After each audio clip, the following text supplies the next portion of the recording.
தற்போதைய அண்மை செய்தியை பார்த்துக் கொண்டிருக்கிறோம். கவின் ஆணவ கொலை வழக்கில் சுர்ஜித் மற்றும் அவரது தந்தை சரவணனுக்கு 2 நாள் போலீஸ் காவல் விதிக்கப்பட்டுள்ளது. தற்போது கிடைத்துள்ள அண்மை தகவலாக இதனை நாம் பார்த்துக் கொண்டிருக்கிறோம். காவலில் எடுத்து விசாரிக்க அனுமதி கோரி நெல்லை மாவட்ட 2வது கூடுதல் நீதிமன்றத்தில் சிபிசிஐடி தொடர்ந்த மனுவில் சுர்ஜித் மற்றும் சரவணனுக்கு 2 நாள் போலீஸ் காவல் வழங்கப்பட்டுள்ளது. தற்போது கிடைத்துள்ள அண்மை தகவலாக இதனை நாம் பார்த்துக் கொண்டிருக்கிறோம். விவரங்களோடு இணைகிறார் எமது செய்தியாளர் செல்வராஜ். வணக்கம் செல்வராஜ், இது குறித்த விரிவான தகவல்களை சொல்லுங்க.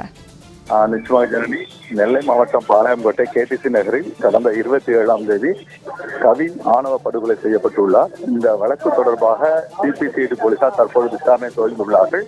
ஏற்கனவே இந்த வழக்கில் சுர்ஜித் மற்றும் அவரது தந்தை சரவணன் ஆகிய 2 பேரும் கைது செய்யப்பட்டு சிறையில் உள்ளார்கள். அவர்கள் 2 பேரையும் நீதிமன்ற காவலுக்கு 5 நாள் வழங்கும்படி நெல்லை மாவட்ட 2வது கூடுதல் அமர்வு நீதிமன்றத்தில் இந்த வழக்கு என்பது விசாரணை நடைபெற்று வந்தது. இந்த வழக்கில் நீதிபதி விசாரணை மேற்கொண்டு வந்தார். மனுதாரர் வழக்கறிஞரும் இவர்களுக்கான ஏற்கனவே விசாரணை முடிந்த நிலையில் ஏற்கனவே வாக்குமூலம் பெற்றதை தொடர்ந்து அவர்களுக்கான அந்த போலீஸ் கஸ்டடி என சொல்லக்கூடிய காவல்துறை விசாரணைக்கு வழங்கக்கூடாது என தெரிவித்திருந்தனர்.